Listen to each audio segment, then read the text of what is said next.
So you spoke of ways to lower the city budget, but how can that be accomplished when one of the light items on the budget is $18 million in interest payments on that bond and debt alone? I mean, how are you going to get rid of that? Well, there's an interesting concept that has been brought up recently, and it really revolves around when you look at the peninsula at Bayonne Harbor, the old MOT base, the old Army Navy base, and it's called the RAD.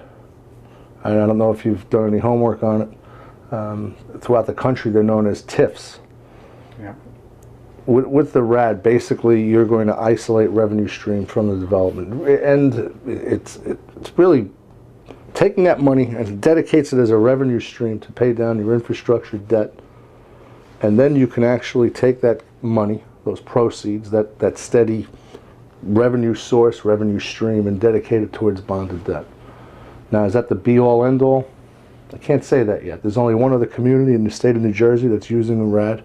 That's Millville, New Jersey. I took it upon myself to go down there about a month or so ago, and I met with Kim Walker, who's the city planner in Millville, and Donald Ayers, who's the economic development coordinator or commissioner for the city of Millville, the town of Millville, I should say.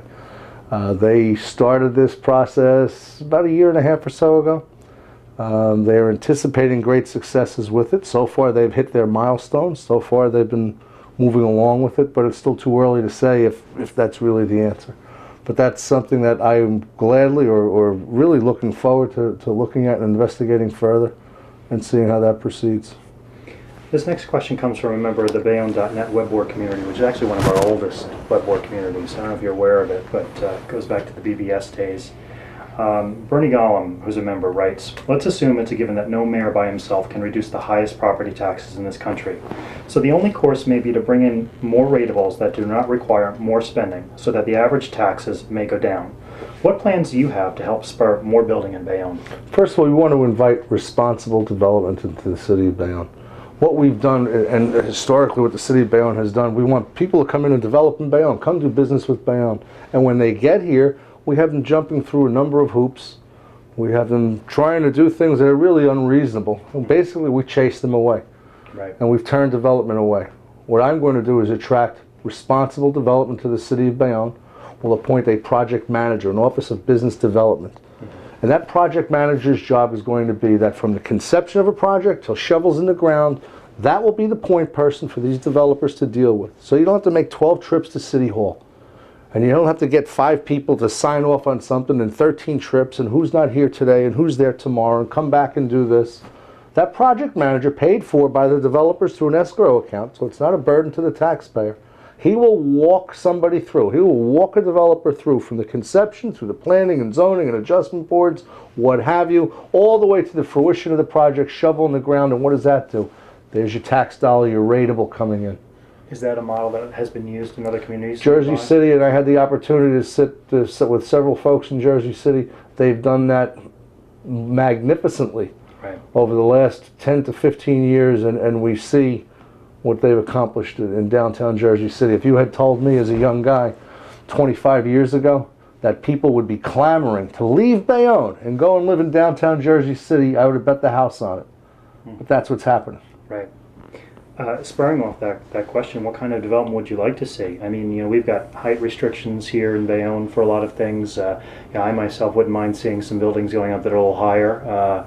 You know, are you opposed or in favor of the idea such as conference centers? And absolutely. Yeah. We have to have an open mind. And what I envision is a world-class project down there. And look, let's look at this geographically as well.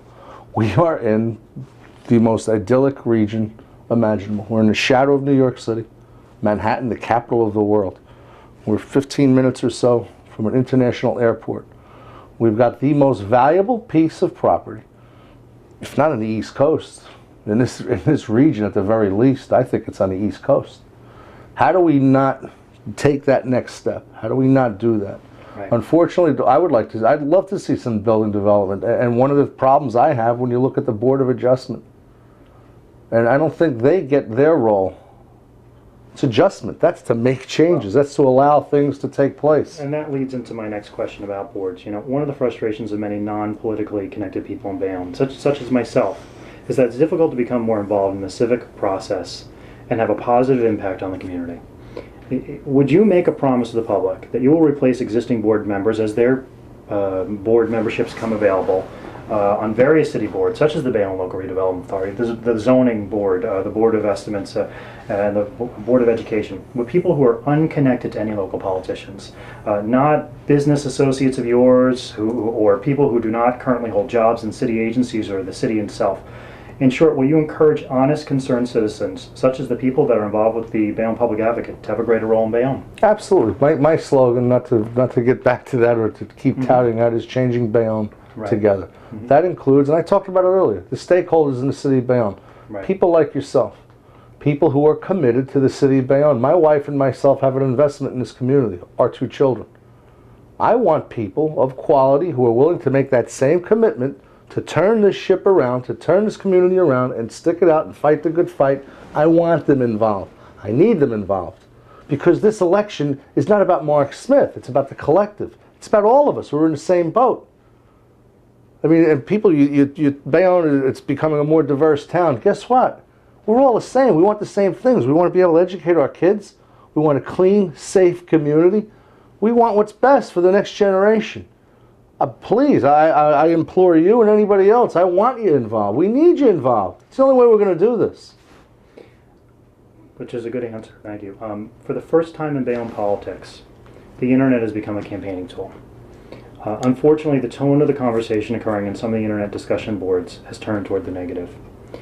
Does your campaign currently have any surrogates who post these forums? First of all, I do not even look at them. Which is a good thing. Well, I'll tell you what. Yeah. You know what? It's disgusting. It is reprehensible. I don't approve of it. I wouldn't allow it. I wouldn't allow myself or anybody associated with me to lower ourselves to some of the things that I've been told that are on these web boards and what have you. Yeah. It's despicable, and whoever is behind it ought to be ashamed of themselves. And I would agree. I mean, as you know, the Bayonne Public Advocate is an internet-launched public advocacy initiative, and we try and stay above board and get information into people's hands, opposed to having those types of discussions. As well as the web board, which I mentioned, the Bayonne web board, Bayonne.net web board, is an institution in Bayonne. It's been here for a while, and Joe Chimento, who runs the board, has kept it a really respectable... Joe and I went to school together. Yeah, he's kept it a respectable organization as well. However, on the NJ.com forum, perhaps not so much. You know, a lot of... I think you should have to put your name to it. Yeah, I would think that that's certainly something a lot of people would like to see. Well, some of the things that have been written on that board have been repeated to my 8-year-old daughter, who then came home and asked Mommy and Daddy, is this true about Daddy? How disgusting is that? Do you think any of the things that have been said are actionable? You know what? That's a good question. I don't know. I haven't investigated. I don't know. People have told me, well, you're a public figure, Mark. You're the police director. They can say anything they want about you. I don't agree with it. I'll deal with it. You know what? We'll deal with it as a family, as we've done so far. But I really am. It's disgusting. But as far as you're aware, no surrogates from your campaign? Absolutely not. Okay. So, final question. Thank you so much for answering our questions. First off, is there any thoughts that you'd like to leave the Bayonne Public Advocate with and the citizens with? Yeah, you know what? It's an important election. We're electing a new president. We're electing a mayor of the city of Bayonne. We're at a true crossroads. And what I had said earlier is genuine, and it's the truth. I want for my children all the opportunities and gifts that I had growing up here. That's what this election is about. It's about tomorrow. It's about a vision. And when you look at my opponents, they have no plan.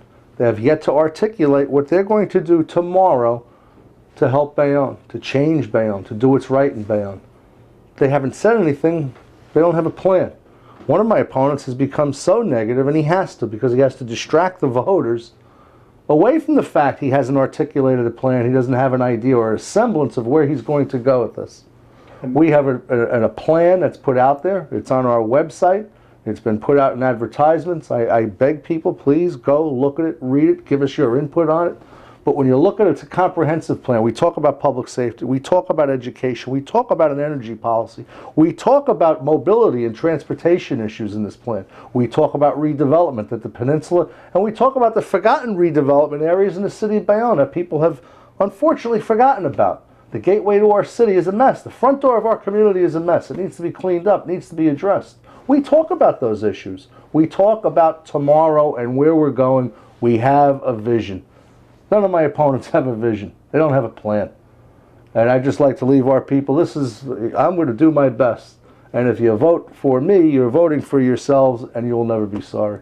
Well, Director Mark Smith, thank you so much for your time. Thank you, Neil. I appreciate it. All right.